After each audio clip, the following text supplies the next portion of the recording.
Lord. Hallelujah. കർത്താവ് നിങ്ങളെ ധാരാളമായി അനുഗ്രഹിക്കട്ടെ.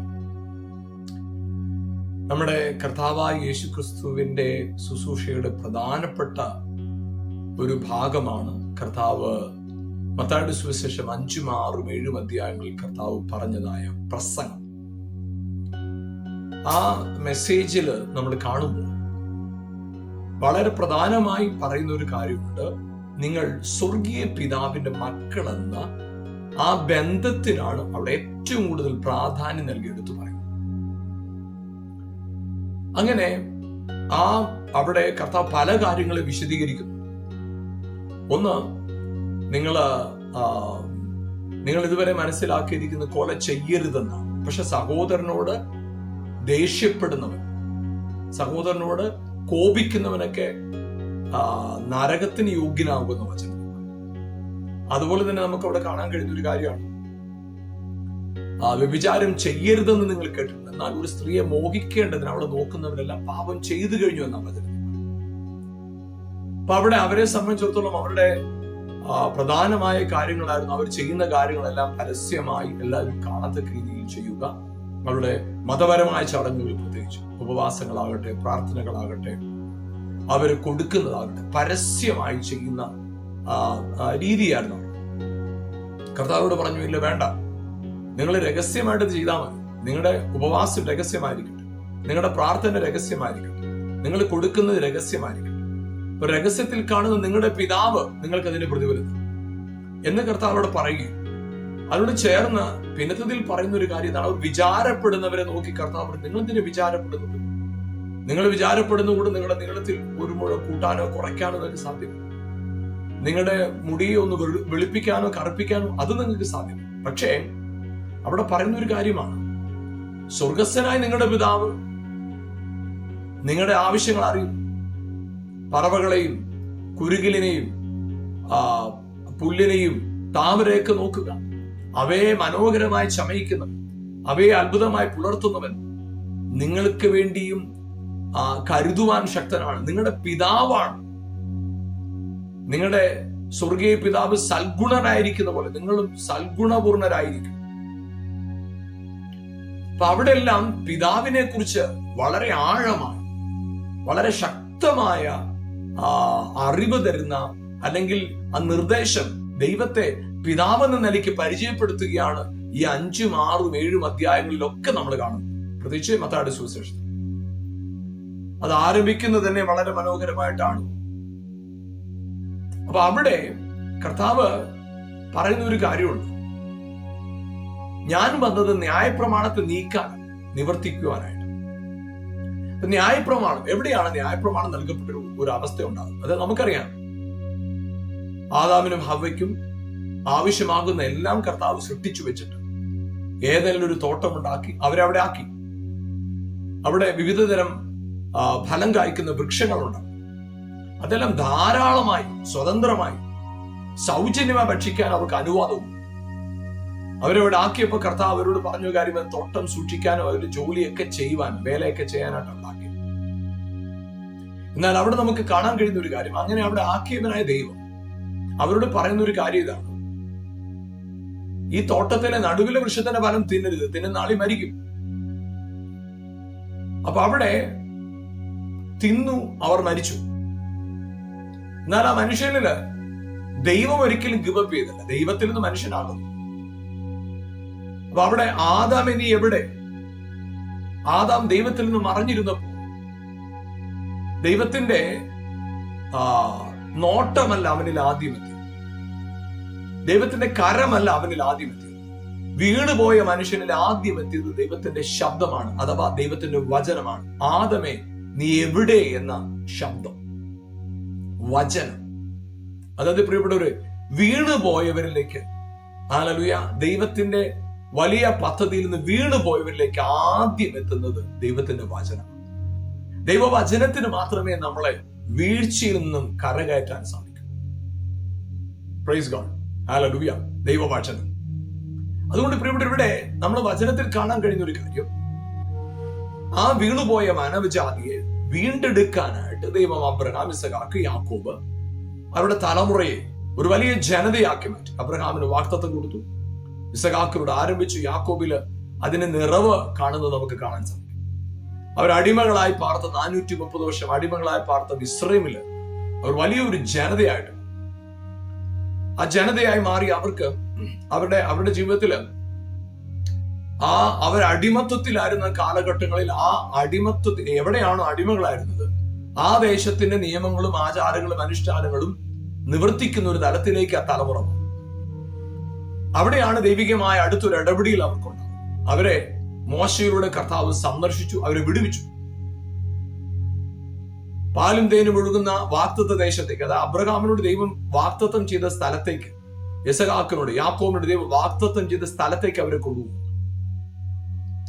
അങ്ങനെ അവരെ കൊണ്ടുപോകുമ്പോൾ അവരോട് കർത്താവ് പറഞ്ഞൊരു കാര്യം ഇതാണ്: നിങ്ങൾ എനിക്ക് പുരോഹിത വർഗമാണ്, നിങ്ങൾ എനിക്ക് പുരോഹിതന്മാരാണ്. കർത്താവ് അങ്ങനെയാണ്. നമുക്ക് പുറപ്പാട് പുസ്തകത്തിന്റെ 19-ാം അധ്യായത്തില് നമുക്കത് വായിക്കാൻ സാധിക്കും. പുറപ്പാട് പുസ്തകം 19-ാം അധ്യായത്തില് 5-ാം വാക്യം: ആകയാൽ നിങ്ങൾ എന്റെ വാക്ക് കേട്ട് അനുസരിക്കുകയും എന്റെ നിയമം പ്രമാണിക്കുകയും ചെയ്താൽ നിങ്ങൾ എനിക്ക് സകല ജാതികളിലും വെച്ച് പ്രത്യേക സമ്പത്തായിരിക്കും, ഭൂമിയൊക്കെയും എനിക്കുള്ളതല്ലോ. നിങ്ങൾ എനിക്ക് ഒരു പുരോഹിത രാജ്യത്വവും വിശുദ്ധ ജനവുമാകും. ഇവ ഇസ്രായേൽ മക്കളോട് പറയേണ്ടുന്ന വചനങ്ങളാണ്. ഇത് ദൈവം ജനത്തോട് പറഞ്ഞ കാര്യം. എന്നാൽ ദൈവജനത്തിന് ദൈവത്തോട് അടുത്തു വരാനോ ദൈവശബ്ദം കേൾക്കാനോ ധൈര്യമില്ലാതെ ഭയപ്പെട്ടു. അപ്പൊ അവിടെ മോശയെ ദൈവം സീനായ് മലയിലേക്ക് വിളിച്ചു വരുത്തി. മരിച്ചുപോയ മാനവജാതിക്ക് ജീവൻ ലഭിക്കാനായിട്ട് നിയമങ്ങളെ കുറിച്ച് ആ പ്രമാണത്തെക്കുറിച്ച് അവർക്ക് വലിയ അഭിമാനമായിരുന്നു. ആവർത്തന പുസ്തകം 4-ാം അധ്യായത്തിൽ 8-ാം വാക്യത്തിൽ ഇങ്ങനെയാണ് വായിക്കുന്നത്: ഞാനിന്ന് നിങ്ങളുടെ മുമ്പിൽ വയ്ക്കുന്ന ഈ സകല ന്യായപ്രമാണവും പോലെ ഇത്ര നീതിയുള്ള ചട്ടങ്ങളും വിധികളുമുള്ള ശ്രേഷ്ഠ ജാതി ഏതുള്ളൂ. അപ്പൊ അവരെ സംബന്ധിച്ചിടത്തോളം അവരുടെ ശ്രേഷ്ഠത, അവരേറ്റവും വലിപ്പമായി ഏറ്റവും ബെസ്റ്റാണ്. ഞങ്ങള് ലോകജാതികൾ മറ്റെല്ലാരിൽ നിന്നും വ്യത്യസ്തരാണെന്നതിന്റെ അടയാളമായിട്ട് അവർ മനസ്സിലാക്കി വെച്ചിരുന്നത് ന്യായപ്രമാണം. അതുകൊണ്ടാണ് ഈ വാക്യത്തിൽ ഇങ്ങനെ പറയുന്നത്: ഞാൻ ഇന്ന് നിങ്ങളുടെ മുമ്പിൽ വയ്ക്കുന്ന ഈ സകല ന്യായപ്രമാണവും പോലെ ഇത്ര നീതിയുള്ള ചട്ടങ്ങളും വിധികളുമുള്ള ശ്രേഷ്ഠ ജാതി ഏതുള്ളൂ. അവർക്കത് വലിയൊരു അഭിമാനമായിരുന്നു. നമുക്കത് റോമാലേഖനം അതിന്റെ 9-ാം അധ്യായത്തിന്റെ 3-ാം വാക്യത്തിലും 3-ാം അധ്യായത്തിന്റെ 2-ാം വാക്യത്തിലും അത് നമുക്ക് വായിക്കാനായിട്ട് സാധിക്കും. ഞാൻ ആ വാക്യങ്ങൾ വായിക്കാം. റോമാലേഖനം അതിന്റെ 3-ാം അധ്യായത്തിന്റെ 2-ാമത്തെ വാക്യത്തിൽ ഇങ്ങനെയാണ് എഴുതിയിരിക്കുന്നത്: ഒന്നാമത് ദൈവത്തിന്റെ അരുളപ്പാടുകൾ അവർക്ക് സമർപ്പിച്ചിരിക്കുന്നല്ലോ. അതിന് 1-ാമത്തെ വാക്യം കൂടി ചേർന്ന് വായിക്കാം, അപ്പോഴത് മനസ്സിലാവും. എന്നാൽ യഹൂദൻ എന്ത് വിശേഷത? അല്ല, പരിച്ഛേദനോട് എന്ത് പ്രയോജനം? സകല വിധത്തിലും വളരെ ഉണ്ട്.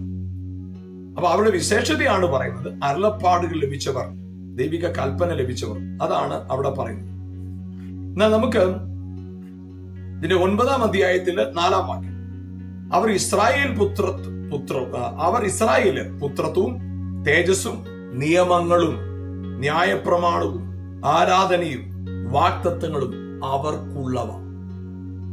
അപ്പൊ അവിടെ ന്യായപ്രമാണം അവർക്കുള്ളത്. അവരെ സംബന്ധിച്ചിടത്തോളം അവരുടെ ഏറ്റവും വലിയ വിശേഷതയായിരുന്നു ന്യായപ്രമാണം. അതെങ്ങനെയാണ് വിശേഷത ഉളവായത്? അതായത് മരിച്ചുപോയ മാനവജാതി, മരിച്ചുപോയവർക്ക് എങ്ങനെ ജീവൻ പ്രാപിക്കണമെന്ന് അവർക്കറിയില്ല. അങ്ങനെ ജീവൻ എങ്ങനെ പ്രാപിക്കണമെന്ന് അറിയാതിരിക്കുന്ന അവർക്ക് അത് വളരെ പ്രാധാന്യമേറിയതാണ്. അതുകൊണ്ടാണ് യോശുവയോട് ദൈവം പറഞ്ഞത്: നീ പോകുന്നിടത്തേക്കും കൃതാർത്ഥനായി നീ ചെയ്യുന്നതൊക്കെ സാധിക്കണമെന്ന് ഒറ്റ കാര്യം ചെയ്താൽ മതി. ഈ ന്യായപ്രമാണത്തിലുള്ള വാചനങ്ങൾ നിന്റെ ഹൃദയത്തിൽ നിന്ന് മാറിപ്പോയി, നിന്റെ നാവിൽ നിന്ന് മാറിപ്പോയി. അത് മാറാതിരുന്നാൽ നീ ചെയ്യുന്നതൊക്കെയും സാധിക്കും. കാരണം അത്രത്തോളം ന്യായപ്രമാണത്തിന് പ്രാധാന്യമുണ്ട്. അവരുടെ തലമുറകളെ ന്യായപ്രമാണം പഠിപ്പിച്ചിരിക്കണം, തോറ പഠിപ്പിക്കണം. 12 വയസ്സിനകത്ത് ന്യായപ്രമാണം മുഴുവൻ പഠിപ്പിക്കുക എന്നത് അവരെ സംബന്ധിച്ച് വളരെ പ്രാധാന്യം അർഹിക്കുന്നു. അതുപോലെ തന്നെ നമുക്ക് അവരുടെ ജീവിതത്തില് ആ ന്യായപ്രമാണത്തിന് കൂടി തരുന്ന പ്രത്യേകതകളെ മുഴുവൻ അവർ ദേവാലയത്തിന് കൊടുത്തു. അതുകൊണ്ടാണ് ദാവീദ് സങ്കീർത്തനം എഴുതിയപ്പോ പറഞ്ഞത്, 1-ാം സങ്കീർത്തനം, യഹോവയുടെ ന്യായപ്രമാണത്തെ രാവും പകലും ധ്യാനിക്കുന്ന മനുഷ്യൻ ഭാഗ്യവാൻ, അവൻ ചെയ്യുന്നതൊക്കെയും സാധിക്കും. ഇപ്പൊ യേശുവിന്റെ ശുശ്രൂഷയുടെ പരസ്യ ശുശ്രൂഷയുടെ ആരംഭത്തിൽ ന്യായപ്രമാണ പ്രകാരം അവനെ പരിച്ഛേദന ഏൽപ്പിച്ചു. ന്യായപ്രമാണ പ്രകാരം അവനെ ദേവാലയത്തിൽ കൊണ്ടു. ന്യായപ്രമാണ പ്രകാരം അവനെ കുറ്റം വിധിച്ചത് ന്യായപ്രമാണ പ്രകാരം. അവനെ ക്രൂശിക്കാനായിട്ട് തെറ്റ് കണ്ടുപിടിച്ചത് ന്യായപ്രമാണ പ്രകാരം. അപ്പൊ ന്യായപ്രമാണത്തിന് വളരെയേറെ പ്രാധാന്യമുണ്ട്. അപ്പൊ അങ്ങനെ ന്യായപ്രമാണം, എന്തിനാണ് ന്യായപ്രമാണത്തെ അവർക്ക് നൽകിയത്? ന്യായപ്രമാണത്തെ നൽകിയത് റോമാലേഖനം 7-ാം അധ്യായത്തില് അതിന്റെ 10-ാം വാക്യം, ഇങ്ങനെ ജീവനാൽ ലഭിച്ചിരുന്ന കൽപ്പന എനിക്ക് മരണഹേതുവായി. അപ്പൊ എന്തിനാണ് ന്യായപ്രമാണം നൽകിയത്? ജീവനായി നൽകിയതാണ്, ജീവനായി. ഗലാത്യലേഖനം 3-ാം അധ്യായത്തിന്റെ 21-ാം വാക്യത്തിലും നമ്മൾ അത് തന്നെ ന്യായപ്രമാണത്തെ കുറിച്ച് ഇതേ കാര്യം തന്നെ അല്പ വ്യത്യാസമായിട്ട് അവിടെ പറയുന്നത് നമുക്ക് വായിക്കാൻ സാധിക്കും. 5-ാം അധ്യായത്തില് ഗലാത്യലേഖനം 3-ാം അധ്യായത്തില് അതിന്റെ 21-ാം വാക്യം, എന്നാൽ ന്യായപ്രമാണം ദൈവവാഗ്ദത്തങ്ങൾക്ക് വിരോധമോ ഒരു നാളുമല്ല, ജീവിപ്പിപ്പാൻ കഴിയുന്ന ഒരു ന്യായപ്രമാണം നൽകിയിരുന്നുവെങ്കിൽ. ഇപ്പൊ ന്യായപ്രമാണം കൊണ്ട് ഉദ്ദേശിച്ചിരുന്ന എന്താണ്? ജീവൻ പ്രാപിക്കണം. ഇപ്പൊ ന്യായപ്രമാണം കൊണ്ട് ഉദ്ദേശിച്ചത് നമ്മള് റോമാലേഖനത്തിന് 7-ാം അധ്യായത്തിന്റെ 10-ാം വാക്യത്തിൽ കാണുന്നതിനാണ് ജീവനാ നൽകിയ പ്രമാണം. അപ്പൊ ന്യായപ്രമാണം നൽകിയതിന്റെ പ്രധാന ഉദ്ദേശം എന്താണ്? ഇവർ ഇത് അനുസരിക്കുന്നവർ, ഇത് കേൾക്കുന്നവർ, ഇത് വായിക്കുന്നവർ ജീവൻ പ്രാപിക്കണം, ജീവൻ പ്രാപിക്കണം. അതായിരുന്നു ന്യായപ്രമാണത്തിന്റെ പ്രധാന ഉദ്ദേശം. അപ്പൊ അവർക്ക് അവരുടെ ജീവിതത്തിൽ പറ്റിയ ഒരു വലിയ പ്രശ്നം എന്താന്ന് വെച്ചാൽ, ജീവനായി നൽകിയ പ്രമാണം, ജീവനായി നൽകിയ പ്രമാണം. ഇപ്പൊ ഗലാത്യലേഖനം 3:21 പറയുന്നത് എന്താ? ജീവൻ നൽകുന്ന പ്രമാണമായിരുന്നെങ്കിൽ ഇത് പ്രയോജനപ്പെട്ടണേ. പക്ഷെ ഇത് ജീവനാൽ നൽകിയത്, അതായത് ചെയ്താൽ ജീവിക്കാം, ജീവിപ്പിച്ചിട്ട് ചെയ്യല്ല. ന്യായപ്രമാണത്തില് പഴയ നിയമത്തില് അക്ഷരത്തിന്റെ ശുശ്രൂഷയും ആത്മാവിന്റെ ശുശ്രൂഷയും നമ്മുടെ വ്യത്യാസമാണ്. ചെയ്താൽ ജീവിക്കാം, ചെയ്താൽ ജീവിക്കാമെന്ന് ന്യായപ്രമാണത്തിൽ പറയുന്നു. പഴയ നിയമത്തിൽ പറയുമ്പോൾ പുതിയ നിയമത്തിൽ അങ്ങനല്ല പറയും. പുതിയ നിയമത്തിൽ പറയുന്നത് നേരെ തിരിച്ചാണ്. പുതിയ നിയമത്തിൽ പറയുന്നത് എന്താണെന്നറിയോ? ജീവിപ്പിച്ചിട്ട് ചെയ്യാൻ പറയും. അതാണ് പുതിയ നിയമം പഴയ നിയമത്തോട് വ്യത്യാസം. അപ്പൊ അവിടെ ജീവനായി നൽകിയ പ്രമാണം.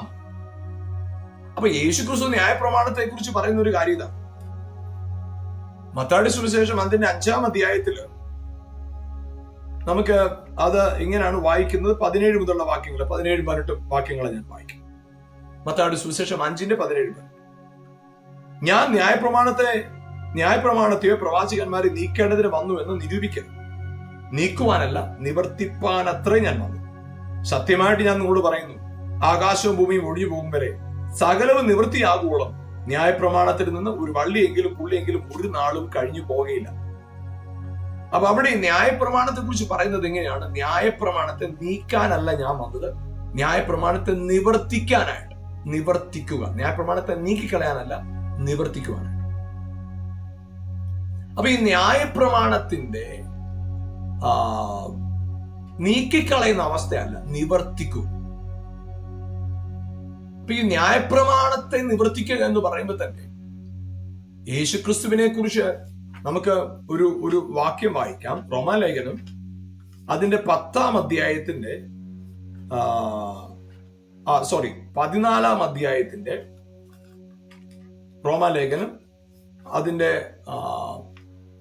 14-ാം അധ്യായത്തില് അതിന്റെ 13-ാം അധ്യായത്തിൽ 10-ാം വാക്യം, സ്നേഹം കൂട്ടുകാരന് ദോഷം പ്രവർത്തിക്കുന്നില്ല, ആകയാൽ സ്നേഹം ന്യായപ്രമാണത്തിന്റെ നിവൃത്തിയാകുക. അതായത് ഇവിടെ കർത്താവ് പറഞ്ഞ എന്താണ്? ന്യായപ്രമാണം നിവൃത്തിയാകാതെ ഒന്നും ഒഴിഞ്ഞു പോകത്തില്ല, അത് നിവൃത്തിയാകും. യേശു വന്നത് നിവർത്തിക്കാനായിട്ടാണ്. അതുകൊണ്ടാണ് 10-ാം അധ്യായത്തിന്റെ 4-ാം വാക്യത്തിൽ നമ്മൾ ഇങ്ങനെയാണ് വായിക്കുന്നത്, വിശ്വസിക്കുന്നേവന് നീതി ലഭിപ്പാൻ ക്രിസ്തു ന്യായപ്രമാണത്തിന്റെ അവസാനമാകുന്നു. Christ is the end of the law. ക്രിസ്തു ന്യായപ്രമാണത്തിന്റെ അവസാനം. അങ്ങനെ അവസാനമാകാൻ കാരണം എന്താ? അത് വളരെ വ്യക്തമായിട്ട് പറയുന്നത് ഇങ്ങനെയാണ്: വിശ്വസിക്കുന്ന ഏവർക്കും നീതി ലഭിപ്പാൻ. വിശ്വസിക്കുന്നവർക്ക് നീതി ലഭിപ്പാൻ യേശു ന്യായപ്രമാണത്തിന്റെ അവസാനം. അതാണ് ഗലാത്യ ലേഖനം 5-ാം അധ്യായത്തിൽ നമ്മൾ വായിക്കുന്നത്. ഗലാത്യ ലേഖനം 5-ാം അധ്യായത്തിന് ഗലാത്യ ലേഖനം 3-ാം അധ്യായത്തിന് 21-ാം വാക്യത്തിൽ നമ്മൾ വായിക്കുന്നത് ഇങ്ങനെയാണ്: ജീവിപ്പിപ്പാൻ കഴിയുന്നൊരു പ്രമാണം നൽകിയിരുന്നുവെങ്കിൽ. അത് അവൾ വളരെ മനോഹരമായിട്ട് പറയും.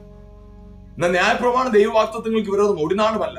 ജീവിപ്പിപ്പാൻ കഴിയുന്നൊരു ന്യായപ്രമാണം നൽകിയിരുന്നുവെങ്കിൽ ന്യായപ്രമാണം വാസ്തവമായി നീതിക്കാധാരമാകുവാൻ. അപ്പൊ അവിടെ ജീവനും നീതിയുമായിട്ട് കണക്റ്റഡ് ആയിട്ട് നിൽക്കുക.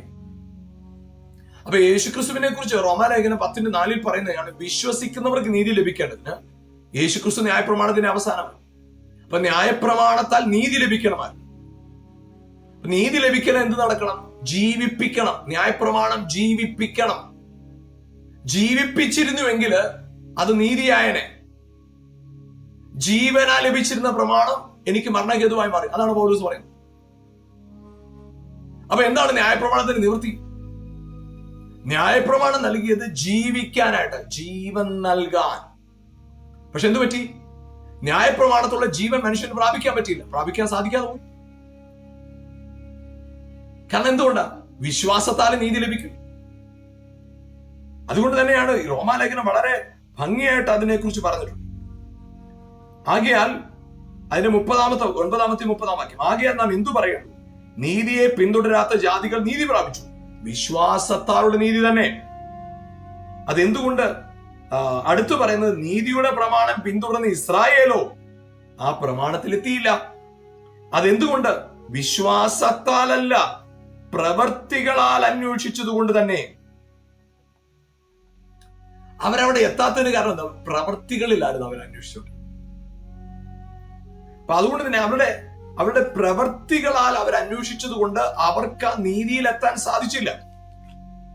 അപ്പൊ ന്യായപ്രമാണത്തിന്റെ നിവൃത്തി എന്ന് പറയുന്നത്, ന്യായപ്രമാണത്തിന്റെ നിവൃത്തിയെ കുറിച്ച് നാം മനസ്സിലാക്കുമ്പോൾ, ന്യായപ്രമാണത്തിന്റെ നിവൃത്തി എന്ന് പറയുന്നത് അതിന്റെ അവരുടെ ജീവിതത്തിനകത്ത് അവർ വേണ്ടതുപോലെ ദൈവവചനത്തെ മനസ്സിലാക്കാതെ കൊണ്ട് ന്യായപ്രമാണത്തിന്റെ റിസൾട്ട്, അതിന്റെ റിയൽ ബെനിഫിറ്റ് അവർക്ക് ഉണ്ടായില്ല. ആമേൻ.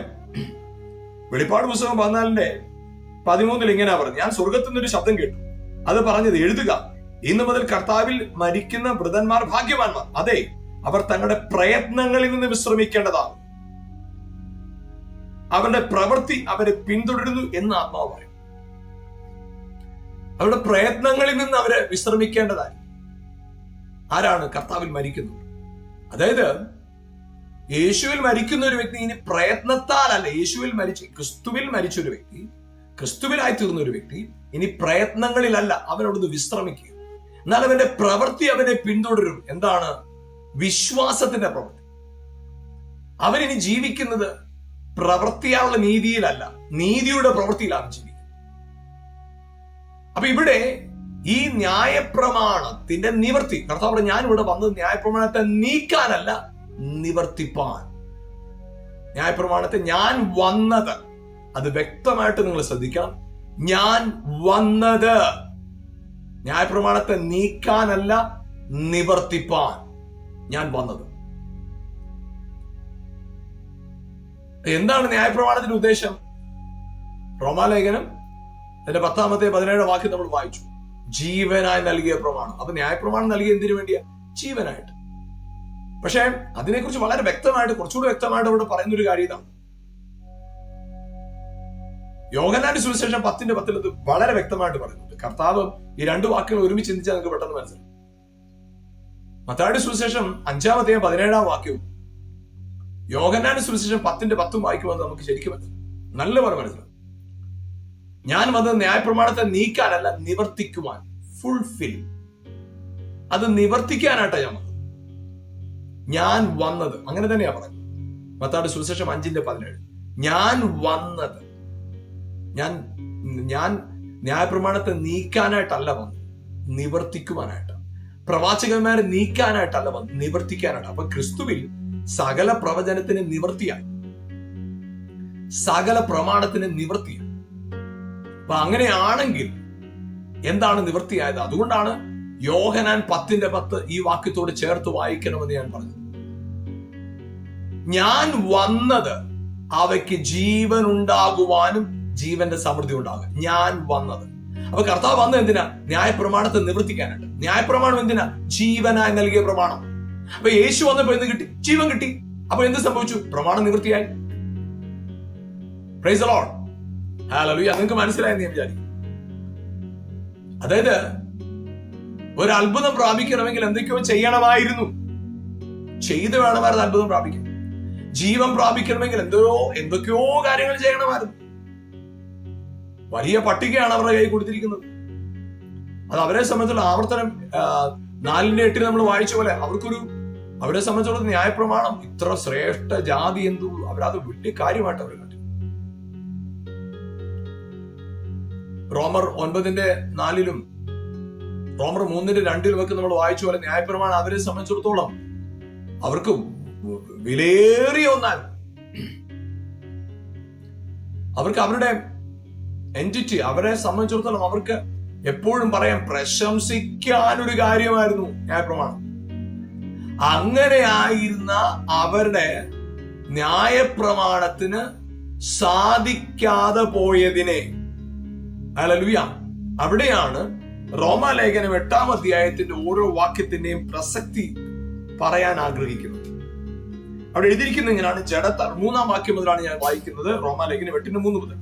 ജഡത്താലുള്ള ബലഹീനത നിമിത്തം ന്യായപ്രമാണത്തിന് കഴിയാത്തതിനെ സാധിപ്പിപ്പാൻ ദൈവം തന്റെ പുത്രനെ പാപജഡത്തിന്റെ സാദൃശ്യത്തിലും പാപനിമിത്തവും അയച്ചു പാപത്തിന് ജഡത്തിൽ ശിക്ഷ വിധിച്ചു. പാപത്തിന് ജഡത്തിൽ ശിക്ഷ വിധിച്ചു. അതിനെ തുടർന്ന് 6-ാം വാക്യം പറയുകയാണ്, ജഡത്തിന്റെ ചിന്ത മരണം, ആത്മാവിന്റെ ചിന്ത ജീവനും സമാധാനവും. അതായത് യേശുക്രിസ്തു വന്നത് നമ്മെ ആത്മാവിൽ വീണ്ടും ജനിപ്പിക്കാനായിട്ട്, അതായത് ജഡപ്രകാരം ജീവിച്ച നമ്മളെ ആത്മപ്രകാരം ജീവിക്കുന്നവരായി മാറ്റുവാനായിട്ടാണ് യേശു. അത് നമുക്ക് വളരെ ലഘുവായിട്ട് സിമ്പിളായിട്ട് മനസ്സിലാക്കാം. അതായത് യേശുക്രിസ്തുവിനെ മരണവും പുനരുത്ഥാനവും നമ്മുടെ ജീവിതത്തിൽ സാധ്യമാക്കി തീർത്തത് ചെറിയ കാര്യമാണ്, വലിയൊരു കാര്യം. അത് നമ്മൾ തിരിച്ചറിയണം. യേശുക്രിസ്തുവിന്റെ മരണവും പുനരുത്ഥാനത്തിലൂടെ നമ്മുടെ ജീവിതത്തിൽ സംഭവിച്ചത് ന്യായപ്രമാണത്തിന്റെ നിവർത്തി. ഹല്ലേലൂയ. അപ്പൊ ന്യായപ്രമാണത്തിന്റെ നിവർത്തി ആർക്കാ? ന്യായപ്രമാണത്തിന് കീഴുണ്ടായിരുന്നു. ന്യായപ്രമാണത്തിന്റെ കീഴില്ലാത്തവർക്ക്, ന്യായപ്രമാണത്തിന്റെ കീഴിൽ അല്ലാതെ ജീവിച്ചവരുണ്ടല്ലോ, അബ്രഹാമിന്റെ കാലത്തുണ്ടായിരുന്നവർക്ക്, അല്ലേ? പക്ഷെ അവരുടെയും അവസ്ഥ എന്താ? മരണം. ന്യായപ്രമാണത്തിന്റെ കീഴിൽ ജീവിച്ചവരെന്താ? മരണം. പക്ഷേ കർത്താവ് വന്നപ്പോ എന്താ ചെയ്തത്? ന്യായപ്രമാണത്തിന്റെ കീഴുണ്ടായിരുന്നവരും ന്യായപ്രമാണത്തിന്റെ പുറത്തായിരുന്ന സകലർക്കും അവൻ വന്നത് ജീവൻ ഉണ്ടാകുവാനും ജീവന്റെ സമൃദ്ധി ഉണ്ടാകുവാനുമായിട്ട് യേശു വന്നത്. ആമേൻ. അതുകൊണ്ട് പ്രിയപ്പെട്ടവർ, ഞാൻ പറയട്ടെ, യേശു ക്രിസ്തുവിനെ നിങ്ങൾ വിശ്വസിക്കുന്നെങ്കിൽ നിങ്ങൾ ഒരു കാര്യം മനസ്സിലാക്കണം. യേശു ക്രിസ്തുവിൽ ന്യായപ്രമാണം നിവൃത്തിയായി കഴിഞ്ഞു. അതായത് മരണത്തിന്റെ പ്രമാണം മാറി ജീവന്റെ പ്രമാണത്തിലേക്ക് കയറിയിരിക്കുന്നു. ഹല്ലേലൂയ. അത് മനസാക്ഷിയുടെ പ്രമാണമാകട്ടെ, കൽപ്പന, ന്യായപ്രമാണത്തിന്റെ കൽപ്പനയാകട്ടെ, ഇത് രണ്ടിന്റെയും എൻഡ് മരണത്തിലായിരുന്നു. പക്ഷേ യേശു വന്നത് നമുക്ക് ജീവൻ ഉണ്ടാകുവാനും ജീവന്റെ സമൃദ്ധി നമുക്ക് നൽകുവാനുമായിട്ട്. പ്രിയപ്പെട്ടവർ, ഞാൻ പറയട്ടെ, ഹല്ലേലൂയ, നിങ്ങളുടെ ജീവിതത്തിൽ നിങ്ങൾ വിശ്വസിക്കേണ്ട ഒരു കാര്യമുണ്ട്. പ്രമാണത്താൽ അല്ല നിങ്ങളുടെ വിടുതൽ. ഹല്ലേലൂയ, ആമേൻ. ക്രിസ്തുയേശുവിൽ നിങ്ങൾ സ്വതന്ത്രരായിരിക്കുകയാണ്. കാരണം ഹല്ലേലൂയ, ന്യായപ്രമാണത്തിൽ നിങ്ങളുടെ മേൽ ഒരു കാലത്തും ഒരു നാളും ആധിപത്യമില്ല, മുൻപും ഇല്ല, ഇപ്പോഴും ഇല്ല. ഹല്ലേലൂയ. എന്നാൽ അതേപോലെ തന്നെ ഇന്ന് നിങ്ങൾക്കും എനിക്കുമുള്ള പ്രത്യേകത, മരണത്തിന്റെ അധികാരിയായ പിശാചിനെ കർത്താവ് നീക്കി, ഹല്ലേലൂയ, നിങ്ങളും ഞാനും ജീവനിൽ, തേജസ്സിൽ, പിതാവിന്റെ രാജ്യത്തിൽ, പുത്രന്റെ രാജ്യത്തിൽ, ജീവന്റെ രാജ്യത്തിലായിരിക്കും. അതുകൊണ്ട് പ്രിയപ്പെട്ടവരെ, ഹല്ലേലൂയ, ഞാൻ പറയട്ടെ, നിങ്ങളെ തന്നെ ഒന്ന് തിരിച്ചറിയണം. ഹല്ലേലൂയ. സ്നേഹം ന്യായപ്രമാണത്തിന് നിവൃത്തിയായി. അവൻ ന്യായപ്രമാണത്തിന് നിവൃത്തി. ക്രിസ്തുവിൽ ന്യായപ്രമാണം നിവൃത്തിയായി. ന്യായപ്രമാണം ഇനി ഇല്ല. ഹല്ലേലൂയ. ക്രിസ്തുവിൽ എന്തില്ല? യവനനെന്നും യഹൂദനെന്നുമില്ല. ന്യായപ്രമാണത്തിന് കീഴുള്ളവനെന്നോ ന്യായപ്രമാണത്തിന്റെ പുറത്തുള്ളവനെന്നോ വ്യത്യാസമില്ല. ഉടമ്പടി ചെയ്തവനെന്നോ പരിച്ഛേദനേറ്റവനെന്നോ പരിച്ഛേദന ഏൽക്കാത്തവനെന്നോ ഉടമ്പടിക്ക് പുറത്തുള്ളവനോ ജാതിയെന്നോ വിജാതി, അങ്ങനെ വ്യത്യാസമൊന്നുമില്ല. ക്രിസ്തുവിൽ നാം എല്ലാവരും ഒന്നായി തീർന്നിരിക്കുക. ആമേൻ. ആ ജീവൻ പ്രാപിച്ചവരാണ് നിങ്ങൾ ഞാൻ. ഹല്ലേലൂയ. പ്രിയപ്പെട്ടവർ, ഞാൻ പറയട്ടെ, ഹല്ലേലൂയ, ആമേൻ. യേശു ക്രിസ്തുവിലൂടെ നമ്മുടെ ജീവിതത്തിനകത്ത് നമുക്ക് ലഭിച്ച ഏറ്റവും വലിയ സമ്പത്ത് എന്ന് പറയുന്നത് ജീവന്റെ സമൃദ്ധി. ഇന്ന് ഹല്ലേലൂയ, നിങ്ങളുടെ ജീവിതത്തിൽ ഈ സത്യം തിരിച്ചറിഞ്ഞുകൊണ്ട് നിങ്ങളുടെ പ്രതികൂലങ്ങളെ, പ്രതിസന്ധികളെ എതിർത്ത് നിൽക്കുവാനായിട്ട്, ആമേൻ, ഉറച്ചു നിൽക്കുവാനായിട്ട് പരിശുദ്ധാത്മാവ് നിങ്ങളെ സഹായിക്കട്ടെ. നിങ്ങളുടെ രോഗവും ശാപവും ദാരിദ്ര്യവും യേശു ക്രൂശിൽ ചുമന്ന് തീർത്തതാണ്. നിങ്ങളുടെ മേൽ ശാപം വാഴുകയില്ല, ദാരിദ്ര്യം വാഴുകയില്ല, പ്രതിസന്ധി നിങ്ങളുടെ മേൽ വാഴുകയില്ല. നിങ്ങൾ പുതിയ സൃഷ്ടിയാണ്. ഹല്ലേലൂയ. കർത്താവ് നിങ്ങളെ ധാരാളമായി അനുഗ്രഹിക്കണം. നമുക്ക് ഒരുമിച്ച് പ്രാർത്ഥിക്കാം. ഞങ്ങളുടെ നല്ല കർത്താവേ, അനുഗ്രഹിക്കപ്പെട്ടതായ സമയത്തിനായി ഞങ്ങൾ അങ്ങേക്ക് നന്ദി പറയുന്നു. കർത്താവേ, ഹല്ലേലൂയ. കർത്താവേ, ഈ പ്രോഗ്രാമിലൂടെ എന്നെ കണ്ടുകൊണ്ടിരിക്കുന്ന പ്രിയപ്പെട്ടവർക്കായി സ്തോത്രം ചെയ്യുന്നു. ജീവിതത്തിന്റെ ഏതെങ്കിലും മേഖലകളിൽ മരണസമാനമായ അവസ്ഥയ്ക്ക് കടന്നു പോകുന്നവരെന്നെ കാണുന്നെങ്കിൽ കർത്താവേ, കുടുംബജീവിതം തകർന്ന്, ബിസിനസ് തകർന്ന്, കുഞ്ഞുങ്ങളുടെ ജീവിതം തകർന്ന്, ആമേൻ, അവർ ശുശ്രൂഷയിൽ തകർച്ച പറ്റി, ഏതെങ്കിലും മേഖലകളിൽ തകർന്നവരെന്നെ കാണുന്നെങ്കിൽ, ഡെഡ് എൻഡിൽ നിൽക്കുന്നവരെന്നെ കാണുന്നെങ്കിൽ, ഇപ്പോൾ പ്രാർത്ഥിക്കുമ്പോൾ യേശുവിന്റെ നാമത്തിൽ ജീവൻ ഉണ്ടാകട്ടെ എന്ന് പറഞ്ഞ കർത്താവിന്റെ ജീവന്റെ അധികാരം, അതേ കർത്താവെ, അങ്ങ് വന്നത് ജീവൻ ഉണ്ടാകുവാനും ജീവന്റെ സമൃദ്ധിക്കായിട്ടാണല്ലോ കർത്താവെ. ജീവൻ വെളിപ്പെടട്ടെ കർത്താവെ, അവസ്ഥകൾ മാറട്ടെ യേശുവിന്റെ നാമത്തിൽ ഇപ്പോൾ തന്നെ കർത്താവെ. അവരിൽ അസാധാരണ ദൈവപ്രവൃത്തി സംഭവിച്ചു കഴിഞ്ഞതിനായിട്ട് നന്ദി കർത്താവെ. ജീവൻ അവരിൽ ഒഴുകട്ടെ, അവസ്ഥകൾ മാറട്ടെ, സാക്ഷികളായി എഴുന്നേൽക്കട്ടെ. ലോകരാജ്യത്തിന്, ജനതകൾക്ക്, തലമുറകൾക്ക് അവരൊരു അനുഗ്രഹമായി തീരട്ടെ കർത്താവെ. അങ്ങനെ യേശുവിന്റെ നാമത്തിൽ അവരെ അനുഗ്രഹിച്ച് പ്രാർത്ഥിക്കുന്ന കർത്താവെ, യേശുവിൻ നാമത്തിൽ തന്നെ പിതാവേ. ആമേൻ, ആമേൻ, ആമേൻ. Praise God. നിങ്ങളൊരു അനുഗ്രഹമാണ്. ഒന്ന് പറയാമോ? ഞാൻ ക്രിസ്തുവിൽ ഒരു അനുഗ്രഹമാണ്. ക്രിസ്തുവിൽ ഞാൻ പൂർണ്ണ ആരോഗ്യമുള്ളവൻ. ക്രിസ്തുവിൽ ഞാൻ പൂർണ്ണ സമൃദ്ധിയിലാണ്. ക്രിസ്തുവിൽ ഞാൻ പൂർണ്ണമായി നീതീകരിക്കപ്പെട്ടവനാണ്. ക്രിസ്തു യേശുവിൽ ഞാൻ പൂർണ്ണമായി ഉയർച്ച തന്നെ പ്രാപിക്കും. ഹല്ലേലൂയ. പ്രിയപ്പെട്ടവർ, നിങ്ങൾ ക്രിസ്തുവിലാണ്. ഒരു തിന്മയും ഒരു ദോഷവും നിങ്ങളെ തൊടുകയില്ല. നിങ്ങൾ ക്രിസ്തുവിൽ ആരാണെന്ന് തിരിച്ചറിഞ്ഞ് ജീവിക്കുമ്പോൾ, ആമേൻ, അത് മാത്രം മതി പിശാചിന് നിങ്ങളുടെ മേൽ ഒരധികാരവും ഇല്ല എന്ന് പിശാച് തിരിച്ചറിയാനായിട്ട്. നിങ്ങൾ ആദ്യം തിരിച്ചറിഞ്ഞാൽ മാത്രം മതി. ഹല്ലേലൂയ. പ്രിയപ്പെട്ടവർ, ഈ ദിവസങ്ങളിൽ കർത്താവ് നിങ്ങളെ ധാരാളമായിട്ട് അനുഗ്രഹിക്കട്ടെ. ഈ പ്രോഗ്രാം നിങ്ങൾക്ക് അനുഗ്രഹമായിരുന്നു എന്ന് ഞാൻ വിശ്വസിക്കുന്നു. നിങ്ങൾ ഇത് മറ്റുള്ളവർക്കും ഈ പ്രോഗ്രാം പരിചയപ്പെടുത്തുകയും ഒപ്പം ഈ പ്രോഗ്രാം ഓർത്ത് പ്രാർത്ഥിക്കുകയും ചെയ്യാം. ഞങ്ങളുടെ പുസ്തകങ്ങൾ സൗജന്യമായി ലഭിക്കാൻ ആഗ്രഹിക്കുന്നവർ ഈ കാണുന്ന നമ്പറിൽ ഞങ്ങളുമായി ബന്ധപ്പെടുക. നിങ്ങൾക്ക് ആ പുസ്തകങ്ങൾ സൗജന്യമായി ലഭിക്കും. അത് നിശ്ചയമായിട്ട് നിങ്ങൾക്ക് അത് അനുഗ്രഹമായിരിക്കും. കർത്താവ് നിങ്ങളെ എല്ലാ വിധത്തിലും അനുഗ്രഹിച്ച് സൂക്ഷിക്കുമാറാകട്ടെ. God bless you. ആമേൻ.